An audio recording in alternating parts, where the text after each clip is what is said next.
Red Hood Outlaw 40, which is Connor's ongoing book that David makes him read. However, David, the same person who makes Connor read Red Hood, bought a comic review, and he just responded with, next time Connor's reading Red Hood, you do it too. So I have read issue 40 of Red Hood Outlaw with no context whatsoever. The last thing Pete read was issue 1 or Rebirth, whatever it is. Rebirth 1 probably was probably the issue that I read last. And I have yabbered on about every other issue since, which Pete never listens to. No. Understandably, I wouldn't listen either. I just love the no. I am dying to know Pete's concept of what this book is and trying to explain. I don't know. So Red Hood... I will say, surprisingly, this issue is half of a recap issue. Like, a lot of it is recapping where we are. So it's kind of a good jumping on issue for Pete in that sense. I mean, it was part 4 of an arc, so I'm not sure if I agree with that necessarily, but... I will explain why. So, the Red Hood's babysitting a bunch of supervillain kids that Lex wants him to look after or something, and one of them is like a baby who's the actual villain but has like a dead reanimated robotic mother that it controls to move it around. Yeah, it's mother, which is like a mummy, like Egyptian style in bandages. And there's like a rocky sort of one, and by rocky I mean like, you know, craggy, sharp rock edges and stuff. Not a boxer from Philadelphia. He's referring to the classic Lobdell creation, Doomed. Is that Doomed? That's Doomed.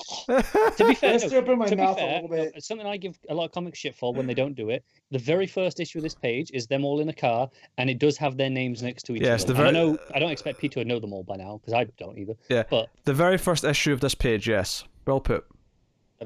Right, very first page of this issue, clearly. God damn it.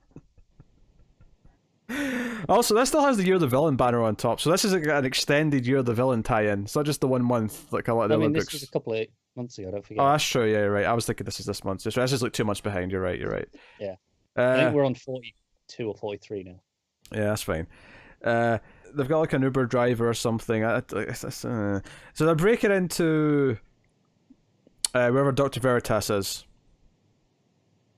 Star, Cadmus. I don't think it's any of those right now, because she's working in the center of the Earth. Yeah, the Block, a research and a development complex located in the center of the Earth. Well, the center, I didn't even read that the first time I read this. Yeah. Oh, center of the Earth. No, there's how many caption books? There's the one underneath it as well. Yeah, currently home of Generation Outlaw. What is Generation Outlaw? It's Lobdell redoing his X-Men book. This is Generation Outlaw. This group, him teaching the kids. Uh-huh. I told you he's redoing his 90s X-Men book. I'm gonna look for pages of these real quick. There's a. Oh my god! No, they are. Yeah, the first three. That dude's like devours like Chamber. Yep. Yeah, the first 3 pages should be the preview pages in Comixology if you want to look at them, Matt. And there's lots of Dr. Veritas clones or something. Yeah, that's new. Yeah, going around. No, hold on. I mean, this is the thing. Like, as much as you're saying it's a good jumping on point, I actually kind of, even despite the fact that there's a lot of stuff thrown at me here, I don't really feel like much happens in this issue. No, it doesn't. And that's why I say it feels like a nice jumping on point, theoretically, because it actually spends a lot of time explaining, like, what this issue is. Like, okay, no, this is Generation Outlaw. These are these characters. This is a team that Alex is making me look after. This is all stuff that was actually introduced like 3-4 issues ago that hasn't been over every issue since. You know, they've just been doing stuff, and this issue, it doesn't advance anything. It takes the time to stop and re-explain all of that. So I mean, it's really bad in the sense of it as an ongoing issue because there's nothing new, but in terms of, hey, this is your first issue, well, it's bad for review's sake because there's not a whole lot to talk about, really. Oh, I know. I think it's, you think he cares about that? I think it's interesting. It seems like, you know, this. Okay, he was told, hey, this is a Year of the Villain tie-in. People might read this when they don't normally. Yeah, there's like, and he's gone out of his way to actually try and make it friendly for them. Right, there's Wendy, who uses her wind powers at one point. That's not her name. I'm not going to learn her name. But I don't remember her name. She's got wind powers. I just saw on that first page preview, looking through Comixology, DNA Strand, who as well, DNA. Mm-hmm. That's some of the primary. Also, why on the cover does Bizarro have a beard? He has a beard now. Because he has a beard, yes. Okay. Because the end of the issue is basically Veritas has Bizarro and Artemis in a room. They're back from whatever dimension they were lost in, and basically he's like, "Oh, I'm happy to see you guys. You're kind of like my family now." And Bizarro super claps him away, and it's like, "Oh shit, they're hostile." And end of issue. Says next time, Outlaws versus Outlaws. Yeah, and as much as I despise this, but the actual core design of Bizarro here in the tank top with the backwards S and the beard, I like the design aesthetically. He looks like Zangief.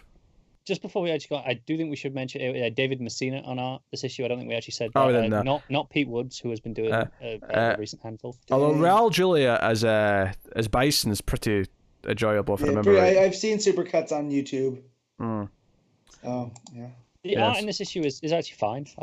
It's not the best that this book's had, but I have very little to complain about. I don't know what Pete feels about the art. No, it was fine. Honestly, my only problem from a visual standpoint, really, outside of maybe designs, because I actually kind of like the big metal jaw thing that one character has. I thought it was kind of funny.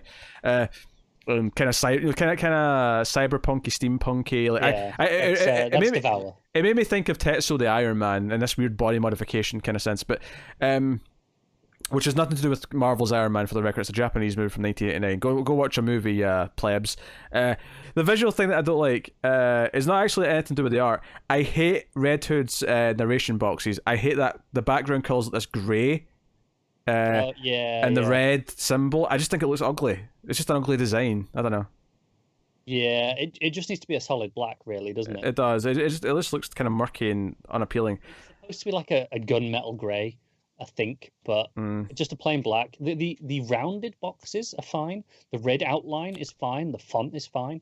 It's the gunmetal grey that's not working. Is it just me, or does Red Hood's new design, apart from the fact there's a lot of red in it, remind you more of like Phantasm from Mask of Phantasm? I can see it. Phantasm meets Scorpion. Yeah, a bit of Scorpion, but with the red of, obviously, because that's his colour. But yeah, you take those two, add red, boom, now you got your new Red Hood design. Get over here! You should say that. You should say that every issue. That would make this book so much better if he did. Honestly, this is like far from the worst issue of this book because it's so inoffensively recappy. Yeah, not much happens. Honestly, some of the side characters were mildly interesting. Not enough that I want to read any more of it, obviously. But, Red Hood's just a dull character in the middle of it all. He is. He's just there.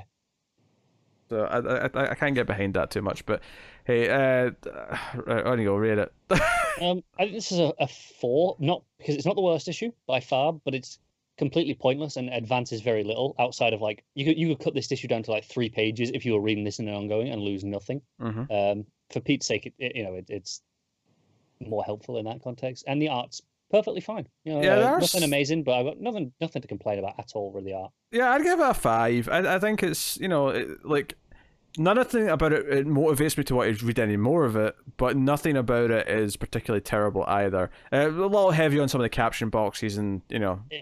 But I do have like the tiniest bit of respect for Lobdell in that they told him, hey, this is a tie-in issue to Year of the Villain. People might read this who are reading all the Year of the Villain stuff, those terrible, poor people. But there are definitely those people out there who aren't reading this book who will read everything that has that banner on it.